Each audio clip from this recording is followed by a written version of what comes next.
안녕하십니까. 국회 기획재정위원회 소속 정의당 국회의원 장혜영입니다. 엊그제부터 언론을 통해 민주당과 국민의힘이 기획재정위원회에서 심의 중인 반도체 시설투자세 공제 15% 확대안에 야합했다는 소식이 전해지고 있습니다. 지속적으로 이 묻지마 반도체 특혜법에 대해 반대해온 국회의원으로서 참담한 마음을 금할 길이 없습니다. 지금 기재위에 상정되어 있는 이 묻지마 반도체 특혜법은 작년 말 통과시킨 8% 공제율에 잉크가 마르기도 전에 묻지도 따지지도 않고 이를 15%로 상향하겠다는 정부의 막무가내 요청입니다.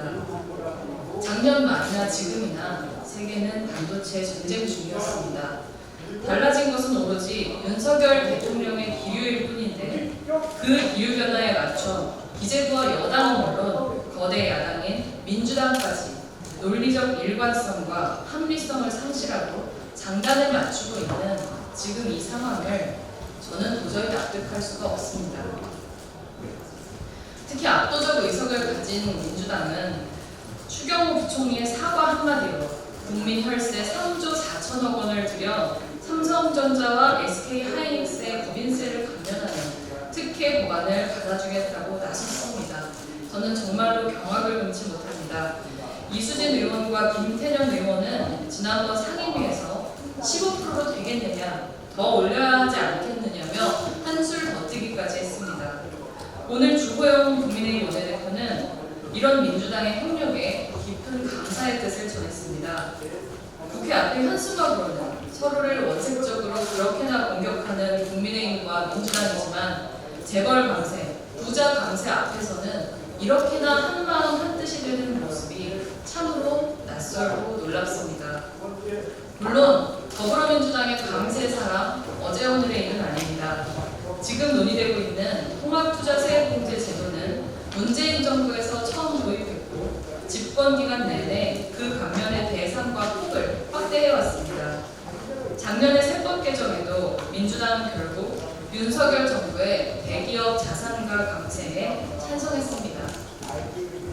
이것은 단순히 민주당 부자 강세 야합 이전의 민주주의의 문제입니다. 정부는 법안을 추진하는 과정에서 입법부의 합리적 정책 판단의 근거가 될 최소한의 자료도 제공하지 않았습니다.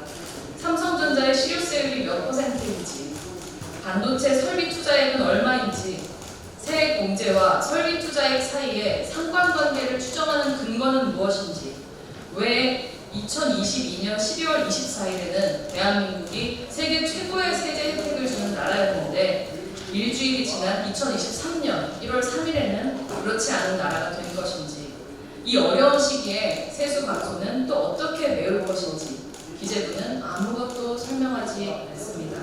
그런데 이런 법안을 통과시켜달라고 하는 것은 그야말로 입법부를 통법부라고 여기는 것이 아니고서야 있을 수 없는 것입니다. 이런 행태를 그냥 놔두고 여당은 물론 압도적 제1야당인 민주당까지 나서서 윤석열 대통령과 정부의 지시사항을 이행하는 것은 입법부의 법안 심사 권한을 스스로 혐오하는 것이며 입법부를 통법부로 전락시키는 민주주의 자해 행위입니다. 산업 정책의 측면에서도 지금의 법안은 설득력이 없습니다. 지금의 반도체 전쟁에서 한국이 우위에 서기 위해 국가적인 지원은 필요합니다. 그러나 문제는 그 지원이 과연 15% 투자세 공제로 적절한 일인가 하는 점입니다. 정부와 야당이 묻습니다. 15% 투자세 공제만 되면 한국이 세계 반도체 전쟁에서 우위에 설 수 있습니까? 이미 작년에 기재부가 실토한 바와 같이 현 8% 세액 공제로도 대한민국의 세제 혜택은 세계 최고 수준입니다. 유럽은 세액 공제가 없고 설비 투자에 대한 보조금으로 균형을 맞춥니다. 일본과 대만의 세제 혜택은 한국에 비해 부족합니다. 문제는 미국과 중국인데 여기서 가장 중요한 것은 보조금이나 세제 혜택의 규모 그 자체가 아닙니다. 현재 반도체 설비 투자는 세금 혜택보다는 지정학, 시장 상황, 제조업 생태계의 경쟁력, 기업 전략이 결정적인 변수입니다. 10년간 법인세를 면제해주고 인건비도 싼 중국에 왜 모든 투자가 몰리지 않습니까? 인건비, 세금, 사회보장 부담이 훨씬 높은 유럽에 반도체 신규 투자가 있는 이유가 단지 일시적으로 지급하는 보조금 때문이겠습니까? 현재 문제가 되고 있는 미국의 반도체 산업 지원법의 지원액은 분명히 파격적입니다. 하지만 기업들은 이 보조금을 받아야 할지 말아야 할지 노심초사입니다. 한국 반도체의 최대 고객이자 막대한 설비 투자가 이미 진행된 중국에 대한 가드레일 조항, 기업 기밀자료 보고 등의 조건이 기업들을 망설이게 하고 있습니다. 미국의 반도체법 문제는 단순한 보조금 규모 경쟁을 넘어서서 세계 전략 차원의 셈법입니다. 플라자 합의 수준의 대격변이 예고된 여건에서 다양한 요소와 신중한 비교 분석을 하는 대신 숭어가 뛰니 망둥이도 뛰겠다는 식으로 하는 도박적인 세금 감면은 결코 국익을 위한 결정일 수 없습니다. 15% 투자세 공제를 주장하면서 기재부가 주장하는 말도 안 되는 논리들 몇 가지를 이 자리에서 반박하겠습니다. 먼저 반도체 경기가 나쁘기 때문에 세액 공제를 해줘야 된다는 당황스러운 논리입니다. 물건이 안 팔리는데 세제 혜택을 준다 한들 설비 투자를 늘릴 이유는 희박합니다. 어차피 기업의 실적이 나쁘면 법인세를 내지 않게 되고 적자분은 2월 공제까지 해줍니다. 이미 충분한 현금을 보유하고 있는 기업들에게 추후에 물려받을 세금의 액수를 늘려준다고 한들 이 시점에서 그것이 투자의 요인이 되겠습니까? 반도체 경기가 호황이던 지난 2년간에도 정부와 양당은 끊임없이 세액 공제 확대를 밀어붙였습니다. 민주당과 국민의힘 모두 호황이면 호황이라고 강세, 불황이면 불황이라고 강세를 주장하고 실제로 그것을 관철시켜온 것입니다. 또 이번 투자세액 공제가 부자 강세, 특히 삼성전자와 SK하이닉스에 대한 특혜라는 지적에 대해 기재부는 이 세금 감면이 삼성과 하이닉스뿐만 아니라 1,400개 중소, 중견 반도체 기업들에게도 크게 도움이 된다는 주장을 펼치고 있습니다. 그러나 그 주장이 성립하려면 먼저 세금 감면이 투자로 이어져야 한다는 전제가 필요합니다. 그러나 이 점은 불확실합니다. 대기업 팹 설비 투자 중에서 국내 장비 기업 매출과 관련이 있는 것은 20%뿐입니다. 투자 효과도 불확실한데 투자 증가의 혜택마저 외국 기업들이 대부분 가져간다는 이야기입니다. 삼성의 이익 증가는 국민연금과 소액 주주들의 이익으로 이어지니 국민 모두에게 혜택이 돌아간다는 황당한 주장도 살펴보겠습니다. 추가적으로 발생하는 이익은 대부분 대주주와 외국인 투자자, 성과급 혜택이 큰 상위 직급의 임직원들의 몫으로 돌아갈 수밖에 없습니다. 국민연금은 국내 주식 비중을 줄이는 쪽이고 연금 가입이 어려운 저소득층과 불안정 노동자들은 여기에서 원천 배제됩니다. 수조 원의 세금 감면분은 다른 국민들이 더 많은 부담으로 메우거나 복지와 공공서비스의 질적 저하로 이어집니다. 결국 혜택은 특정 소수에게 집중되고 이 혜택을 위해서 다수는 더 허리띠를 졸라매야 합니다. 지금 이 시점에서 우리가 반도체 전쟁 국면을 헤쳐나가기 위해 정부가 진정으로 해야 할 일은 먼저 아리백의 국내 달성을 위해서 재생에너지를 대규모로 공급하는 체계를 갖추는 것입니다. 그렇지 않으면 차후에 공급망의 참여 자체가 어려워질 수도 있습니다.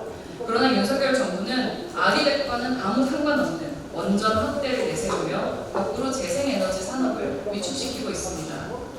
앞으로 더욱 시장이 확대될 시스템 반도체 영역의 경쟁력을 높이기 위해서 1등 기업뿐만 아니라 팹리스와 파운드리에서도 산업 생태계를 만들기 위한 대규모 투자를 해야 합니다. 하지만 국가 전략 기술에 미치지 못하는 중소업체들은 지원에서 배제되고 역량을 키울 기회조차 주어지지 않습니다. 기껏해서 개발하는 기술은 대기업에 의해 탈취당하는 사례도 허다합니다. 여기에 대한 가드레일도 필요합니다. 국가의 대규모 투자의 결실로 얻어진 경쟁력 있는 기업의 수익이 모든 시장의 플레이어들과 납세자들에게 분배될 수 있는 이익 공유 체계도 구성해야 합니다. 그래야 공동체의 구성원들이 국가의 기업 지원을 납득할 수 있습니다. 그러나 지금 정부의 계획은 그저 1등 퍼주기 이상도 이하도 아닙니다.